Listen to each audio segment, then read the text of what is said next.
So we're seeing flat rents, we're seeing high days on market. So I think, that shows you where we're at, right? Those two metrics really show that the leasing market is soft.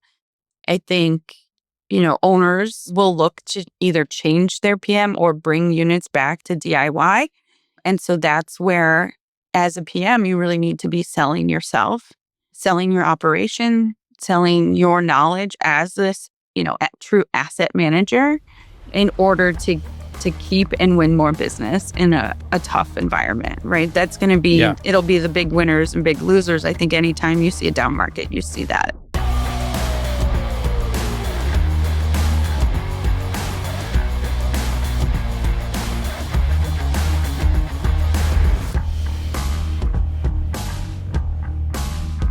Welcome back to Peter Lohmann's podcast. I'm here today with Vanessa Anderson, CEO of ShowMojo and Tenant Turner. Welcome, Vanessa. Hi, Peter. Thank you so much for having me. It's great to have you on the show. We have a lot to talk about today.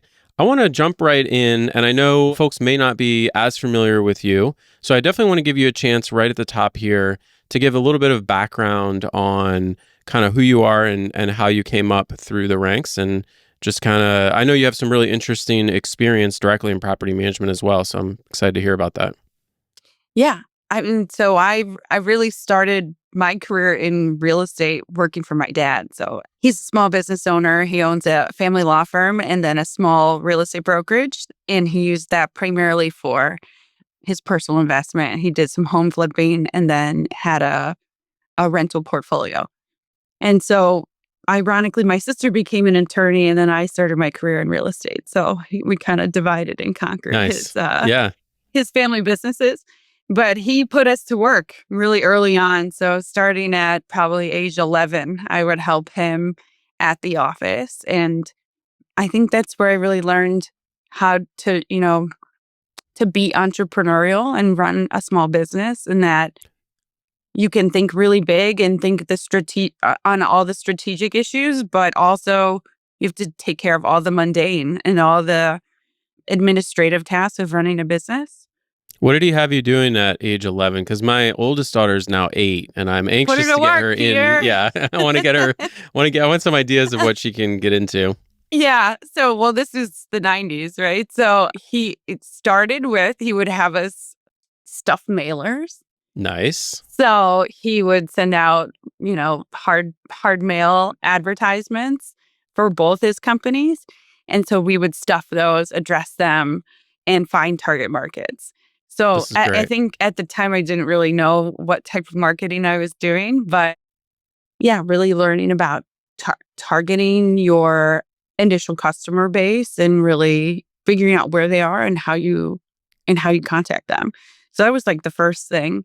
And that evolved into me running his books. So I was, running his QuickBooks and his accounting, which as a teenager? As a teenager, yeah. Oh, that's amazing. That's great. But that led me into going into business school and having a finance and real estate degree. So that's really what kind of piqued my interest in the industry and kind of working with that tactile asset, right? So it's one thing to work in finance and have everything on paper. It's another to then be able to take that investment and walk over to the property, understand what you need to do in terms of rehab and renovation, what you need to do to prepare for your next renter, how to find that next renter. And I really liked that kind of tactile component of investing. And that's what drew me to real estate ultimately. Sure. Yeah. And then what led you to the path of your current role? So post-college, I started my career in institutional ownership. So I was at 2 real estate private equity funds, really splitting my time between acquisitions and asset management. So in the asset management role, really hiring and working with our property managers to optimize the ultimate performance of those assets. And we invested in all asset classes. So office, retail, industrial, we did multifamily. In the downturn, we did distressed single family portfolios where you're buying the notes and then servicing them. So really in that 2008 mortgage bust. Yep. Buying the RMBS securitization. So really interesting times to be working in institutional ownership. But I was I've always been really focused on efficiency and finding repeatable ways to do things. And I was shocked, even at that time, by the lack of technology available to the real estate industry and the lack of adoption.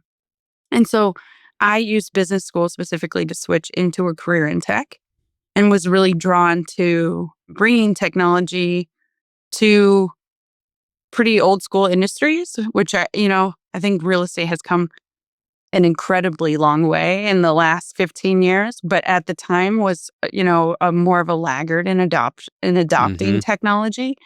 And so that was kind of what fueled me to switch career paths and go into tech. And so then I was at two early stage venture backed companies, one that was doing online office leasing, which was well timed going into COVID. So Hmm. we we were doing quite well until everybody stopped going to the office. Oh, that's Um, terrible. and then I spent 4 years during the pandemic and after at Guaranteed Rate, the mortgage lender. And there I overhauled their title and escrow division. So that was, a very paper oriented in person business. And COVID completely turned that on its head. So we moved to over 70% e-close in under 6 months during the pandemic.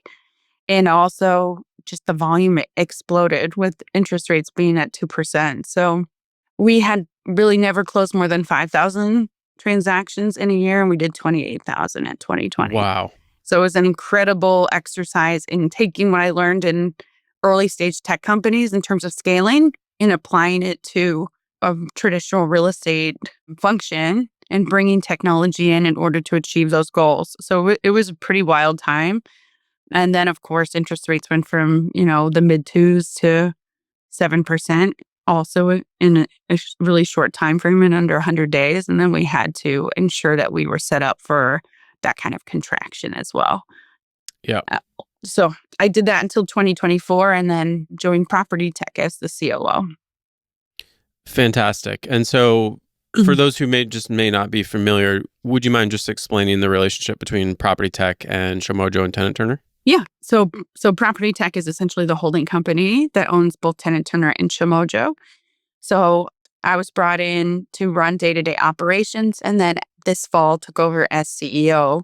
Really, right now we're laser focused on the leasing experience, listing leasing experience, and modernizing and optimizing those workflows for property managers to really make it so that they can scale their leasing operations, take on more units, and do that all without adding headcount.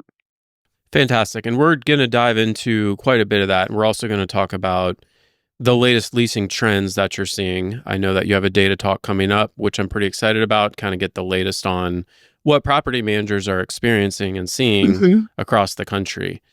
I want to start though by hearing about how you think about ShowMojo and Tenant Turner as distinct products and sort of the ideal customers for those, and then anything you can share on product direction for those two products. Absolutely. Yeah, I mean, in terms of the differences between ShowMojo and Tenant Turner, they both serve the same part of the leasing workflow. So really, from the time you have an availability until the time a lease is signed, that's where we filter in. So that includes managing your syndication Hmm. via a deep integration with your PMS, and then deep Over to our integrations friends at Zillow, who we over to your friends absolutely at Zillow. love. So deep integrations with all our ILS partners, and then managing those inquiries thereafter. So as soon as a prospect reaches out, we're managing that push into a pre-qualification and into a scheduled showing. We enable the both self showings and accompanied showings, the scheduling and the coordination and the access control at site. And then from there, that lead nurturing and follow up in order to get them from a scheduled from a conducted showing through to an application. So that's really the area that both play in. I would say, the major differences really have to do with your company's kind of, I guess, personality and flavor and preference. as well as their IT capabilities. And so, or your desire to tinker. So ShowMojo does lend itself to be more customizable. So you can really alter a lot of your messages. You can white label, include your logo, really kind of make it look, like your own customized lead nurturing tool. Mm-hmm. And you can definitely tinker. It can, you can spend a lot of time changing things, testing things, et cetera. And it's this customizability. And then versus Tenant Turner has a little bit more guardrails on, but it is very simple. I had a customer recently tell me that Tenant Turner, they said in a good way, Tenant Turner is so easy a baby could use it. So it really is that ease of use. If you are less technical or don't have technical resources, Tenant Turner is a great option to really configure your leasing automation system very simply, very quickly, and then let it run in the background. So I would say those are the kind of two personalities of the two brands and the differences there. Makes total sense. Almost like maybe there's like an Apple Android Absolutely comparison there with Apple being Tenant Turner. I use that comparison often with the two. Nice. Right? It's like you make your own adventure versus that more controlled environment. Yep. Totally. Okay, great. And yeah, customers, I'm sure, are curious to hear anything that you can share on, upcoming product releases or product direction. Yep. So I think there's really two buckets. There's the things that we have released recently, and then there's our roadmap for 2026 and kind of where we see the direction of the company going. So in terms of recent developments, I think there's a few things to call out that are really exciting that we recently released. So first and foremost is fee disclosures. So if you've read the 2026 Buildium report on market trends, they said that owners are now selecting PMs for compliance and regulation help, more so than just, managing your rental stream. They're really looking at PMs as their asset manager and the expert in this space. Keep them out of trouble. Keep them out of trouble. So fee disclosures is something that helps PMs achieve that. So, that the regulatory environment around consumer fees and protections is changing rapidly. States are instituting fee disclosures at a rapid rate. And so now we have the capabilities to help PMs manage that. And this is talking about like any required programs or fees that go along with a rental unit, whether that's a resident benefit package or an application fee or a pet fee or anything like that. Some states are now, and this is all relatively new, but some states are requiring that the rent price displayed on the listing has to include all of those fees. Like the most prominent price has to show the total with all fees included. And so your products are taking care of that for property managers. So we don't have to like back out into that number somehow. Like we just enter all the data and then it makes sure that we're staying compliant in the relevant states. Is that right? Absolutely. And so it's handling that straight from your PMS and into the ILSs. So ensuring that essentially there's no hidden fees, right? I think the regulatory environment is protecting against this like bait and switch. You see rent at $1,100, but when you go to sign your lease, there's all these add-on fees. It's really $14, right? Yeah. So marketing that at the full $14 or whatever those dollar amounts are, so that the consumer knows exactly what they're getting into when they. It seems fair. Yeah. I mean, if you put yourself in the customer's shoes, like when you shop for airline tickets, you want to know like what's the final price so that you can compare apples to apples when you're trying to compare Southwest to Delta or whatever. Something interesting, That's I can't remember. Spirit gets you, right? Oh, like Spirit, I don't know how they lock get you around in that. with those $80, and then all of a sudden it's $300. They're like, yeah, if you don't want to breathe when you're on the plane, this is the price. If you want air, that's extra. Today's episode is brought to you by ShowMojo. ShowMojo spends a lot of time looking at leasing data so property managers don't have to guess what's working. Across the rental market, days on market has been rising nationally. You're not alone, making leasing more competitive in many areas. In that kind of environment, what matters most is how well teams convert the interest they do get, and that's where ShowMojo stands out. Even as market conditions have shifted, ShowMojo customers continue to convert leads at a higher rate than other platforms. In fact, on average, 54% of ShowMojo leads turn into scheduled showings compared to lower conversion rates on competing tools. That means that more than half of people who reach out actually take the next step, and when showings get scheduled, more of them happen, which helps listings move faster. ShowMojo focuses on simple things that make a difference, responding quickly, making it easy to book a showing, and keeping prospects from falling through the cracks. Those improvements come directly from how property managers are leasing in the real world. The goal is straightforward: help teams lease faster without adding more work. To see how ShowMojo helps property managers convert more leads into showings, visit hello.showmojo.com and schedule a demo today. Thanks again to ShowMojo for sponsoring this episode. Someone pointed out to me something interesting recently, which is like, what's going to happen now when property owners are looking at the rental listing and they see a different rent price than what you've told them. So for example, you agree with an owner, we're going to rent your home for $1,500. Now they go on the site and they see it for $1,650. They're like, hey, I thought we were renting it for $1,500. And now you're going to have to explain, well, you will be getting $1,500, but I'm going to be keeping $150 due to X, Y, and Z fees. I think that's going to prompt some, shall we say, interesting discussions between property owners and property managers. Yeah, I think definitely. And that's where, proactively communicating with your owners on expectations and on what you're being charged, and even including that in your contracts with them up front, is where you can manage those expectations from the get-go and avoid those difficult conversations, right? I think owners want communication and transparency from their PMs, just like the consumers want that same transparency. Totally. So I think, the more you level set on expectations from the get-go, the more successful you'll be in maintaining those relationships. Yeah, because you can explain it. Like you can say, hey, like these are fees that are, covering things that we provide for the resident. If we didn't charge residents those fees, it would have to be baked into your management fee. Like it's all very explainable. Exactly. Yeah.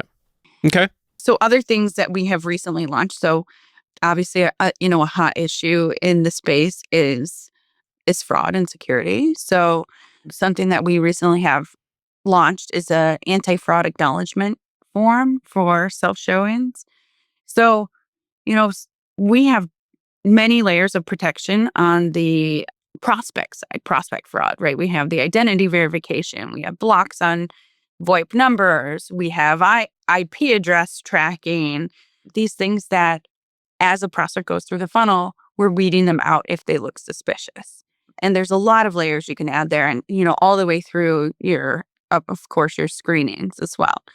But on the listing fraud side, that's all happening outside of our systems and outside of our control. So the best thing that we can do is raise awareness of the issue so that prospects are not interacting with impersonating landlords or fraudulent landlords on channels that are outside of your control. So listing fraud would be like someone steals your photos and puts up a listing that's a duplicate of yours, but a much lower price. Probably everyone listening has experienced this. And then some poor prospect who has no idea wires money or does a MoneyGram or whatever to a scammer, and then comes to your office and says, I'm here to pick up my keys. And you're like, we didn't rent the property to you. And they're like, yes, you did. Here's, and it's a disaster. We always feel terrible for those people. Yeah, it's horrible, right? And they're posting on, sites like Craigslist or Facebook Marketplace. They're establishing a relationship with the prospect there. So they become used to messaging them there and learning about the property. And then those landlords or those fraudsters are essentially directing them to go self-show through legitimate channels. And that is our point of contact where we can save this prospect from the scam, and that Which is so wild. Yeah, because the fraudster's like, hey, I'm just using this other company just for the showings. Like, here's the link. Go through their instructions just to see the property. Then let me know how you like it. And then and the prospect's legitimate, right? So they pass the ID verification. They don't have a weird IP address. When they're on site, they're geo-fenced and it's their cell phone. It's the person who booked, and they gain access to the unit. So all of that is legitimate, and there's nothing that should be caught because that prospect is Yep. genuinely interested in your space.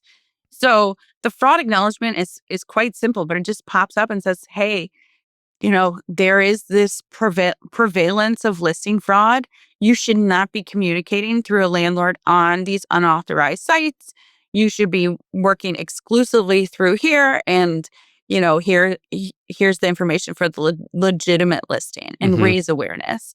And that way they read that and say, oh, I shouldn't be wiring money via Hopefully. PayPal and through Yeah. Facebook Marketplace. So as a simple solution to help raise awareness.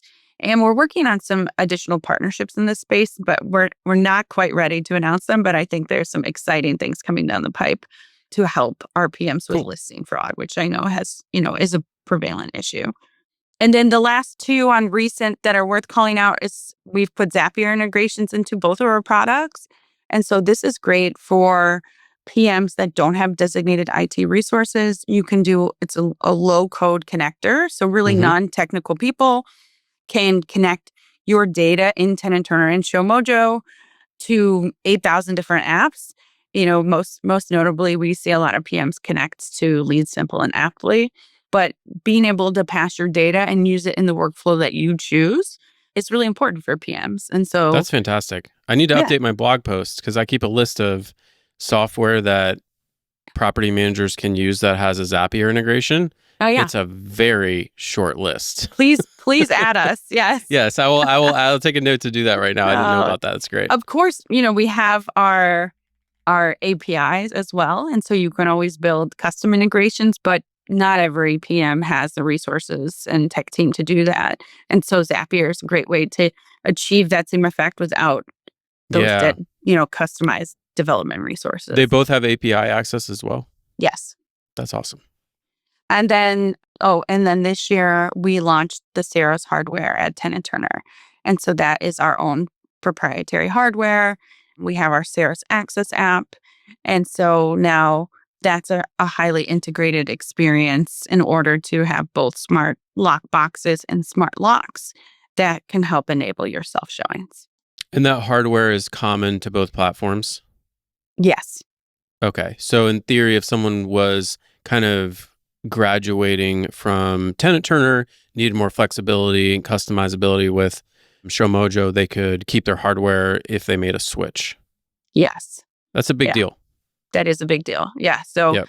you'll be able to use Saros on either platform. We still offer our Mojo locks and Mojo boxes on ShowMojo, and those will be supported in the Saros Access app in first quarter. Okay, cool. So, and then upcoming, I think there's obviously a huge systemic change in technology right now with just the advancements in artificial intelligence. And so, as people rework their tech stack and incorporate AI, we are dedicated to being a partner to our PMs in that change. And so on our roadmap is of course heavy AI innovation, really bucketed into three categories. So first and foremost is our leasing agent. So that's the agentic model. That's what you are hearing about constantly, right? The more conversational flow, replacing some of the more structured questionings in our automation with a large language model so that it's a free-flowing conversation with your prospects. But I think what is important to note here is our solutions have had industry-leading conversion rates. So our conversion rate from an inquiry to a scheduled showing, the last 3 quarters has ranged from 52 to 56%. We are dedicated to maintaining and improving on that conversion rate.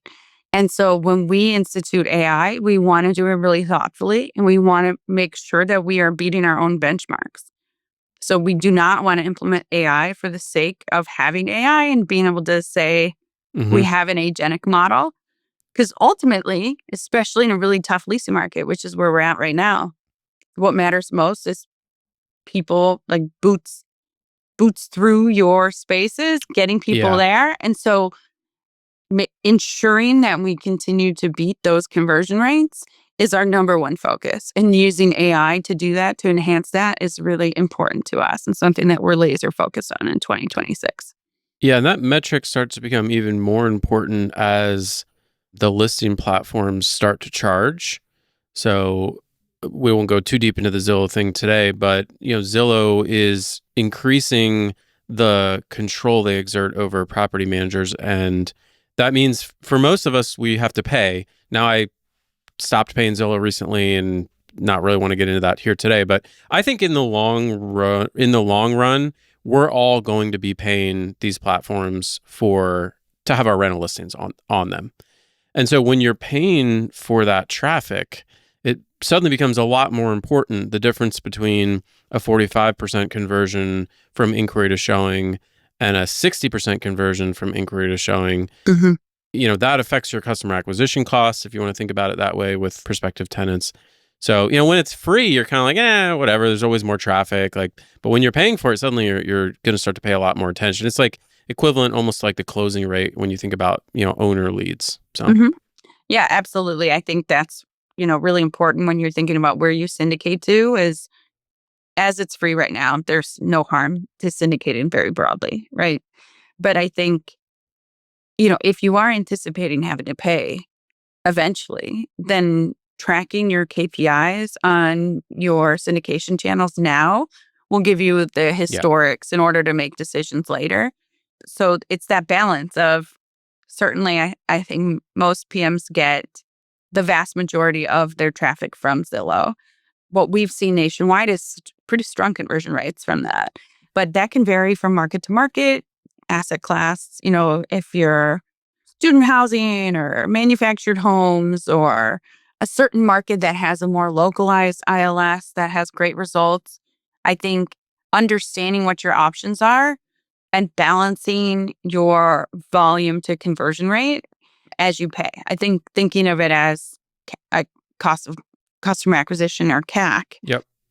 should be something that PMs start to implement into their reporting so that you really understand your cost per showing or cost per lease with each channel and being able to take your marketing mix or the dollars amount that you will spend on listing and allocating it accordingly so that you can optimize and maximize that.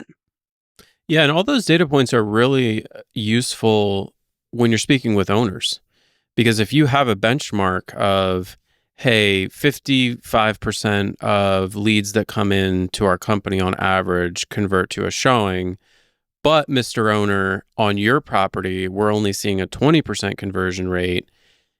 That's a very useful piece of data you can use to have a conversation with that owner about, hey, maybe we need to pay for professional photos, or maybe we need to talk about the price, or maybe we need to talk about your pet Mm-hmm. policy. Like when you can tell an owner, like you're way below the benchmark at our company, it comes across from a position of authority and expertise rather than a position of whining to your Yeah. owner about why they need to lower their price. Yeah. So, Or enhance their property, right? Like yeah. do some renovations, do some improvements. And so actually, Peter, that's the other kind of bucket of AI that we're focused on for 2026 is this listing optimization engine, right? It's if we know that your leads per days on market are lower than benchmark, what is it about your listing that's causing it to underperform? Is Hmm. it your photos and incorporating AI into photo cleanup, staging? You can, do professional photos with a company like Planomatic. Is your listing description weak? Are your listing details too much or too little, etc.? So, what recommendations, knowing what we know about your data and your listing, can we make that will help you move your vacancies faster? So, that's the other area that's on our roadmap and that we're focused on is using AI to enhance that analysis. Love that. Yeah. Yeah. That sounds really interesting. I wonder if there's also something where, like, if you could somehow measure, like, prospect dwell time on photos and then, like, reorder the photos so that the most interesting ones are first. Because Hmm. I often wonder about that, like, photo ordering or, like, what's the primary photo. I feel like that has a huge impact on click-through rates on the listing syndication platforms. But I'm never really sure, like, if it's like a condo unit, like an outside photo is kind of like, which unit even is it? Do I care what Mm-hmm. the outside looks like? Obviously, with a single family home, it's typically going to be an exterior shot, but yeah. No, I mean, just psychologically that the photos are probably the most important part of your listing, right? It's like if you're looking for a rental or looking for your next home, do you start with the description or do you start with the photos, right? Most people are starting with the photos. It's all about the vibes. It's all about the vibes. So I think that would be really interesting, like figuring out where the abandon is, where the dwell time is.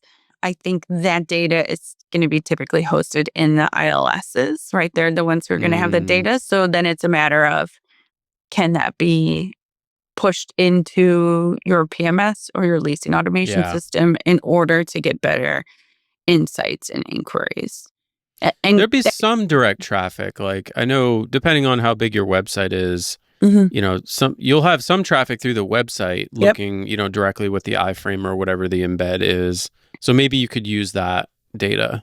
I don't know if there'd be enough there. We do see the largest number of leads are coming from the embedded widget, the embedded listing widget. So directly from the PM's website. But that could be they get redirected from an ILS to the website and then into a showing.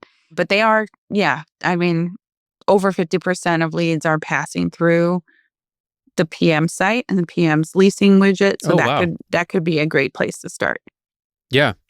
Okay. So speaking of that and where leads are coming from, I definitely want to spend some time talking about your latest leasing report.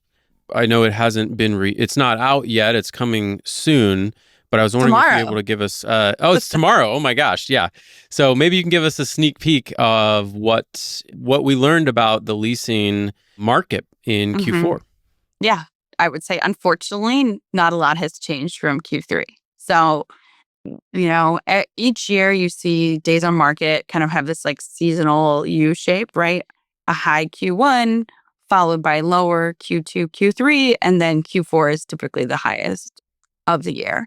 And so what we saw in Q4 is the highest days on market that we've seen ever in our data set. So since going back to 2017.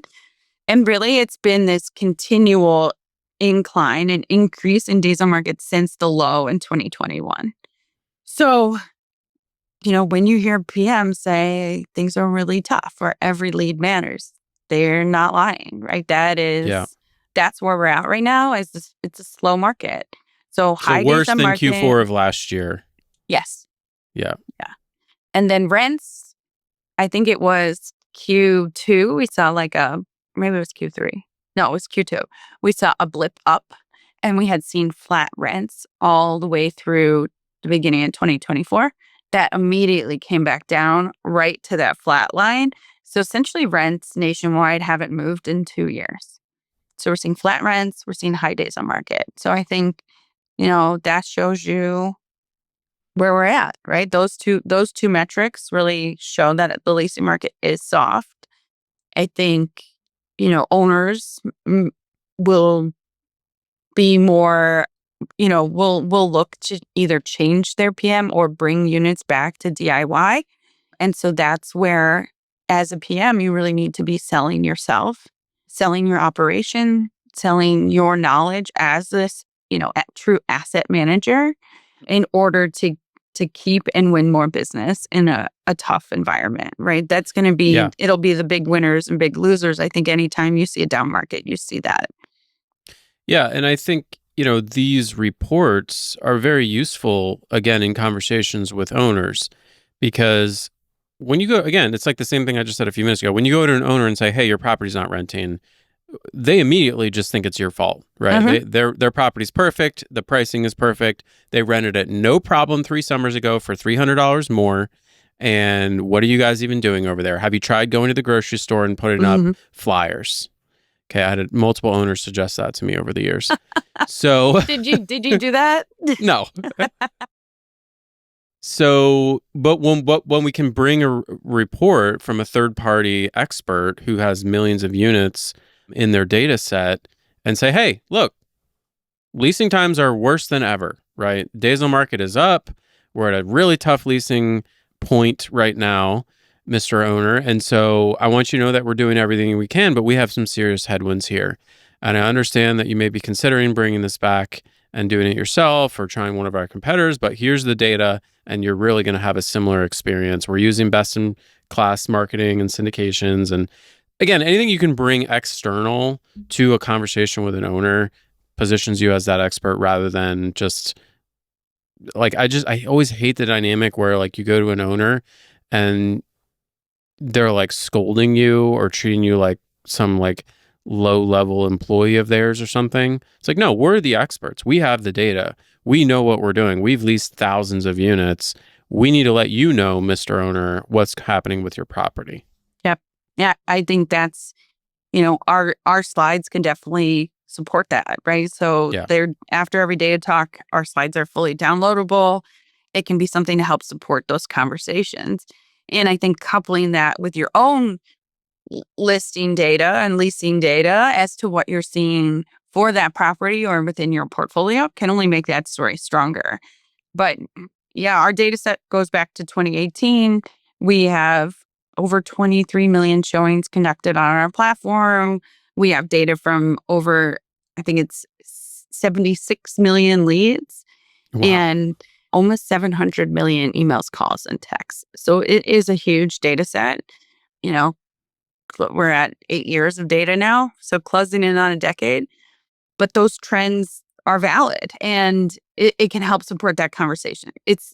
So you can say, here are the 10 things I'm doing to move your vacancy, and here's the data to show that I'm doing everything I can do and in my power, and that the rental market is slow, right? And this is what we're seeing in our market nationwide.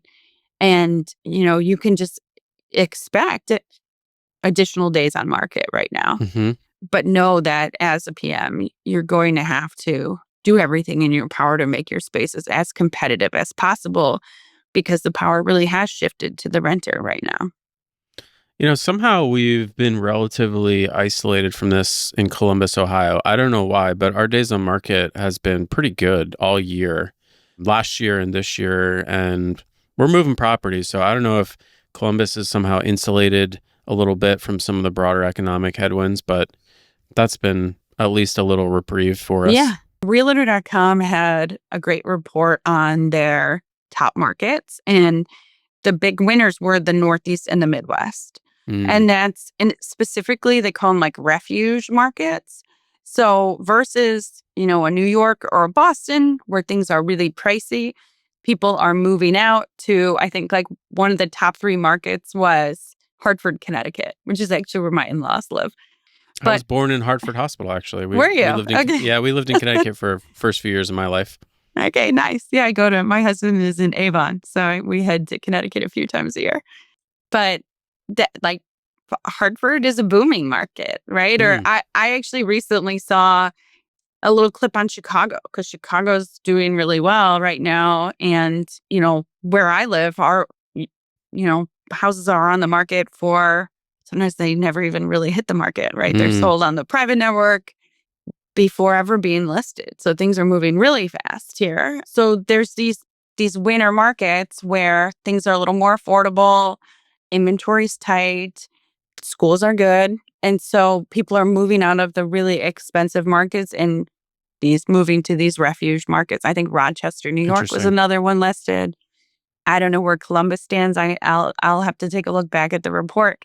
But you are seeing this market to market mix, and always with real estate, right? It's a local business. And so you need to understand your metro area and even your submarket, and if those national trends apply. Today's episode is brought to you by ShowMojo and Tenant Turner. If you manage rentals right now, you already know this market feels different. Fewer leads, less margin for mistakes, and small issues can slow leasing down fast. That's where ShowMojo and Tenant Turner come in. We focus on what happens after someone clicks a listing. A big problem slowing things down is confusion. Renters see one price on a site, a different price somewhere else, and momentum stops. So both platforms recently rolled out flexible fee disclosure. Property managers can show the total price where it's required, or clearly break out rent and fees where that makes sense. And the pricing stays consistent across listings, widgets, and ILS sites. Another issue is trust, especially with self-guided showings. Tenant Turner now has a simple anti-fraud acknowledgement before scheduling. It sets expectations, cuts down on scams, and still keeps things moving. Renters are comfortable with it. In fact, 64% of Tenant Turner showings are now self-guided. Behind the scenes, both platforms have two-way sync integrations to connect directly to the systems property managers already use. That means less manual work, faster scheduling, and fewer no-shows. The goal isn't more software, it's fewer delays between interest and action.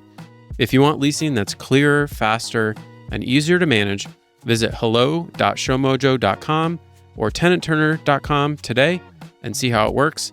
And thank you to both for sponsoring this episode. Any other leasing observations or what do you think we should expect in 2026? I think we're going to see more of the same. I think rents are going to stay flat through 2026. I think, I don't see economic stability coming in the near term. And so I would not expect rents to rise or to have, consumer sentiment be positive where people want to move to a bigger place or stretch financially. I think people are, worried about job growth and are buckling down. And so I think you'll continue to see this flattening of the market. I don't think we'll see a crash. I just don't anticipate things getting better. Do you think we're bottomed out or I guess topped out on days on market? Do you think that's just going to continue to get worse and worse? I think that's a big question mark for sure. What we're seeing is the worsening trend lessening, right? It's less steep, essentially. Decelerating. Yes. Yeah. So you're seeing a little bit of a plateau. So we're still seeing it tick up, but it's not as dramatic as it was in 22, 23, 24. So hopefully, I'm thinking 2026 is just stable at our current status quo. That's what I'm predicting, but obviously I don't have a crystal ball. And I think anyone who's ever tried to predict the real estate market has been proven wrong. So, it's a dangerous game, right? Totally. Awesome. Well, I want to zoom out for a moment and just talk about PropertyTek. People are genuinely curious about the holding company or the parent company of ShowMojo and Tenant Turner. First thing I want to ask is, are you eyeing other acquisitions, whether that's within the same category or maybe a new category of PropertyTek? Is that something that's, on your mind? Yeah. So at this time, we are laser focused on our two leasing automation platforms, growing those, enhancing those. We are investing heavily in innovation this year and into our development resources and product resources. So that's really exciting. And we do not have any plans for acquisitions in the near term. Got it. I love the clear answer. So many executives, when you ask them a direct question like that, they're like, well, we're always eyeing opportunities, right? But I love that you're clearly focused on these two products. That's great. Oh, yeah. Laser focused on these two. So we're excited about the space. We think that, especially now, there's a real need. And there always has been good markets and bad, but bad especially. I think you need to be really lean and efficient. And so I think this is our time to focus on these two software platforms and, adjust to this kind of systemic change in technology. And we're excited to work alongside our PMs and get everybody there. So I think overall the team is incredibly excited about what's in store for 2026. Love that. I want to talk about the broader sort of ecosystem that your company operates in, that we all operate in. When I think about our ecosystem, we have the core accounting platforms, Appfolio, Buildium, Rentvine, etc. We also have these listing platforms, Zillow and Apartments.com, which also owns Homes.com. I think that's CoStar, if I remember right. And then you also have like your direct competitors of like other listing platform, other showing and leasing platforms. I'm curious how you relate to, because there's all these dynamics at play with these platforms. I mean, platforms on platforms. I'm curious how you relate to all that and how you think about strategy for your products in navigating that, because it all feels very like not cutthroat, but it does, like there's tension among all these different players and platforms. Yeah, it's certainly competitive, right? And I think if anything, competition justifies that you're in an interesting space with a real need. And so if you're running a business and you don't have competition, then that's where you should worry that you're in a space that, doesn't have real potential. So I think, when we think of our partners, we have longstanding relationships with our PMS partners. We have, worked on those integrations for over a decade and have incredibly strong integrated connections with two-way syncs between our PMS partners. I think that is a huge advantage and something that's a relationship that we strive to maintain, and that we meet with our PMS partners at minimum on a monthly basis. Certainly do they have leasing solutions? Certainly. I think, we have a team that is dedicated and thinking exclusively about leasing, and about access, right? We have our locks. And I think that's our advantage, right? Is that we're laser focused on this experience and on what a PM's needs are during this one moment in time. And so that laser focus is what will allow us to continue to deliver industry leading platforms and focus on that conversion rate, which ultimately I think is all that matters, is the performance. In terms of ILS, we're working on improving our conversion with our ILS partners through their Book Now functionality so that you're not being redirected and then booking your showing. You're booking directly on the ILS platform. So I think, deeper integrations there are only going to enhance performance. And then, general competition, I think there's nothing new about that. There's been players in this space for the, entire 12 or 13 years that ShowMojo and Tenant Turner have operated. Tenant Turner and ShowMojo competed ruthlessly for many years. And now our teams, work more closely together strategically. Which acquisition came first? They were within months of each other, but it was Tenant Turner followed by ShowMojo, I think 3 to 4 months later. And were they shocked to both end up under the same umbrella? I mean, I assume you sort of didn't disclose to the other that you were like pursuing this. So I wasn't there during the acquisition, but okay. I joined 2 months after the ShowMojo acquisition. And so I don't know how the dynamics were, but I think it's certainly a shift in mindset after for sure. From direct competitors long to rivalry, right? Hey, we're at the same company kickoff annual event. Hey. But I think, now that the team has great camaraderie and works together and exchanges notes on what works and doesn't work on either platform. Cool. And, some things work really well for ShowMojo, but, not for the customer at Tenant Turner and vice versa. So I think learning that, and if anything, I think it helps you really understand the nuances of your customer and their preferences. So this past year has been really fun with the two teams working more closely together. Yeah. We are super reliant on Zillow and these other listing platforms for tenant leads, which is the lifeblood. That's the demand. The supply is rental homes, and we secure the supply by entering into agreements with property owners. So that's our supply. The demand for our services as property managers is renters. They pay the rent. And there's these platforms that control eyeballs and can direct them at their preference to our listings or not, depending on our commercial arrangements or whatever other nuances. And you all sit in kind of in the middle because we're syndicating mostly through your platforms. I'm just curious, like, how you relate to that, because Zillow and homes.com, apartments.com, like, they could cut you guys out, or they can cut us off and just say you have to pay $500 a month per listing, or whatever they wanted to charge, we would have to pay it. It's just it makes me so uncomfortable, and I'm just curious how you feel about it. Yeah, I think in any business, there's always risks associated with, you know, other players who will do what. I think ultimately, if you're delivering a product that your customers want, the risk of cutting somebody off who is kind of beloved in their tech stack is a terrible customer experience. And so, that's why these partnerships and open APIs and kind of data ubiquity is really important. It allows the customer to dictate who they work with and what works best for their business.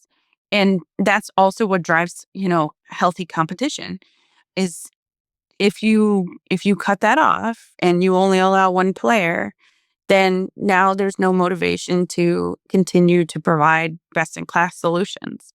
So Yep. I think the ecosystem is in some way dependent on trust and on delivering to the customer's best interests. And knowing that if they were to make a play and cut off any player in the space, that it's going to come with negative repercussions from a customer experience standpoint. If somebody really liked working with this software provider and now they're cut off due to a business decision by one of the players in the market, it's something that will cause customer backlash. And nobody ultimately the reason these companies got big and got really and have been really successful is because they've been laser focused on what matters, which is the consumer experience.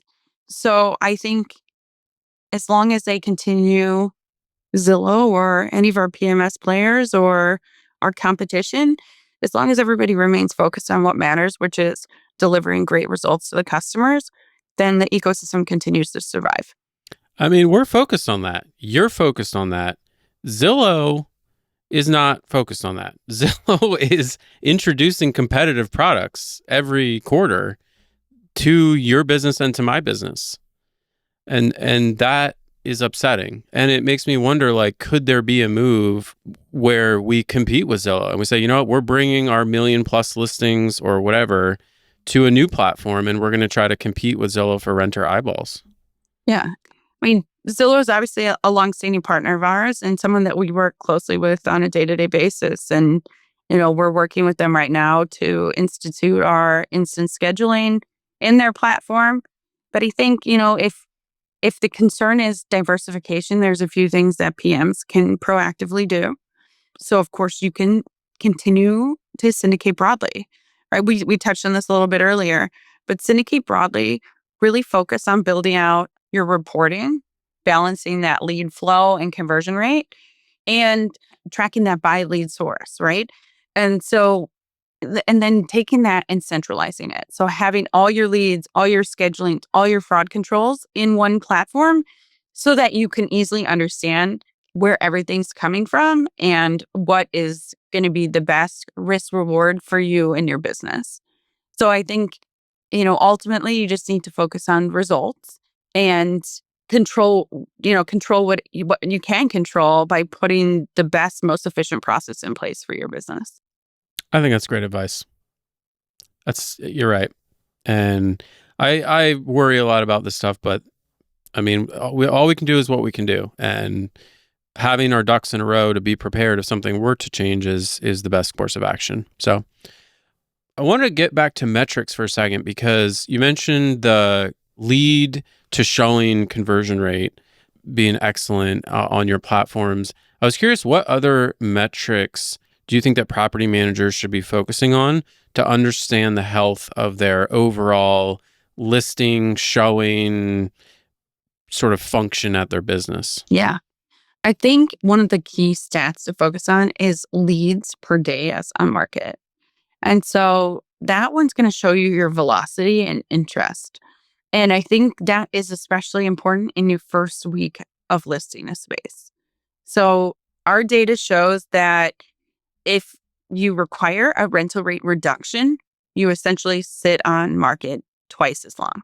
So it's, more than a month at this point, a little upwards of a month of lost rent by mispricing your Mm, by mispricing your unit. So by tracking your leads per days on market, especially in those first 7 days, you can see, am I getting, you know, great traction or am I lacking lead flow? And if you're lacking lead flow, is it because you're overpriced? So I think that's like one of the first KPIs you can start tracking, and something that is, it's one of the most meaningful adjustments you can make on your listing is your asking price. And so making that early can save you money in the long run in a major way. So I think that should be a KPI that you institute immediately and start tracking, you know, from Yeah. the first day that you list a vacancy. Nice thing about that lead is you're getting data instantly. So within Mm-hmm. 2 to 3 days, you're going to have actionable data on leads per days on market. Whereas some of the other metrics you might look at, like even the leads per showing conversion rate, or the I remember we used to look pretty carefully at showings per lease signing. Like some of those metrics are a little further down the funnel. So They're reactive, right? by the time you know there's a problem, you've already been listed for 3 to 4 weeks. Yeah. Yeah. So I think that's great knowledge to have, to think, what do I do differently next time? But by the time you have that data for that listing, kind of Yeah. the ship has sailed, right? So I think those are really important metrics to track and to adjust what you do moving forward.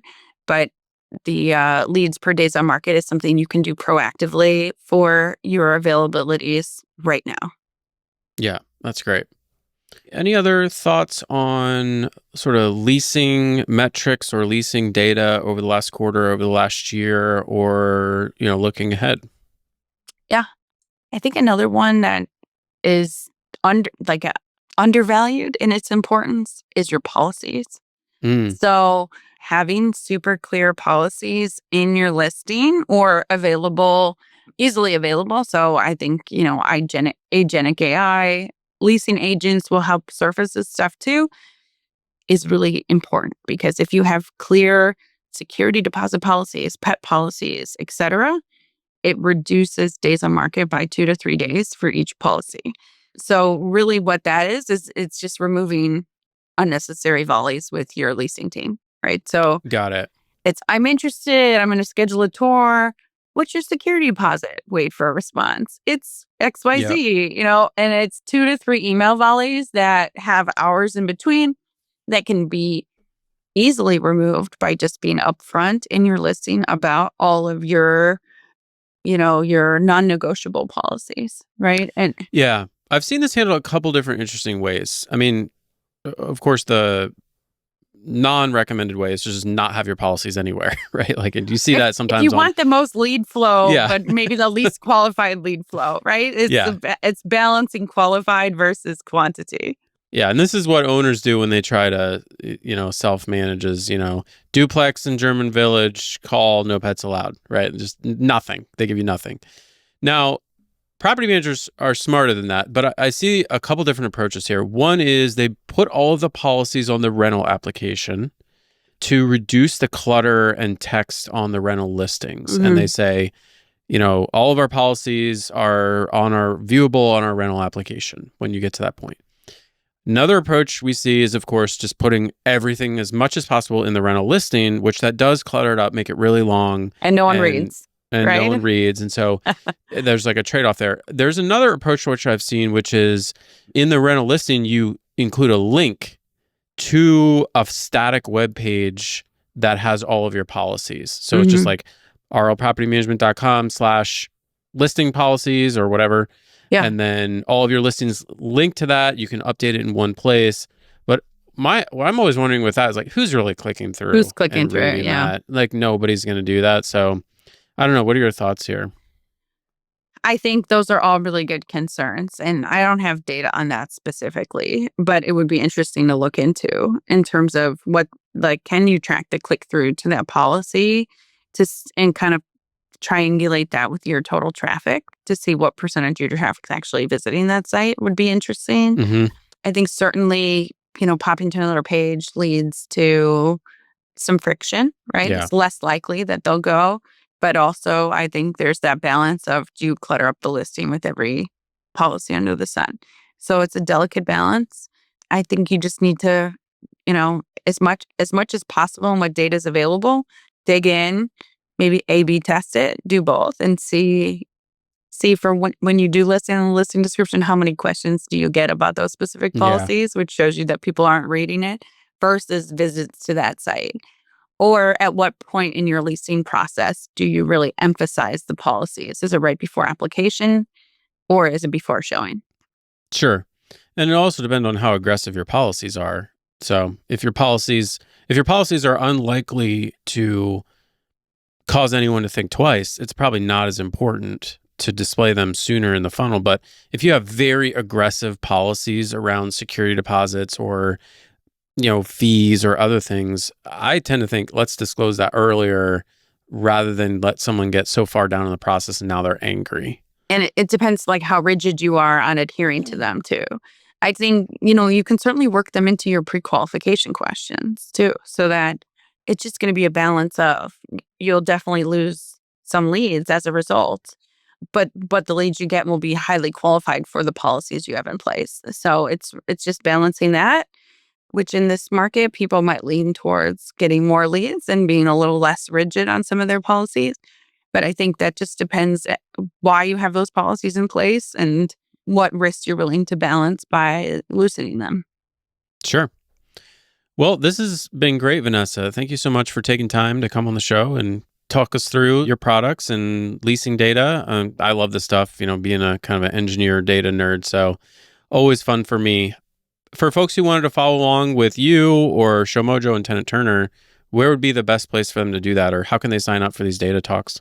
Yeah, so we can include a link to the data talk. It's happening on January 28th. So I think this might go live after that. So we can give a I link to think the so. download. So you can download those slides and sign up to be notified of our quarterly data talks moving forward. Also, I post a lot on LinkedIn about our product updates, our release notes, general thoughts on the leasing market and industry. And so you can follow me on LinkedIn as well. Great. Awesome. Well, thank you. Thanks again, Vanessa. Thank you for having me, Peter. This was a lot of fun. I hope you have enjoyed this episode. If you like the show and want to get connected to the community, you can follow me on Twitter @PSLoman and subscribe to my email newsletter on my website, peterlohmann.com. I try to share as much valuable property management content as I can on a regular basis. Thanks again for listening and have a great week.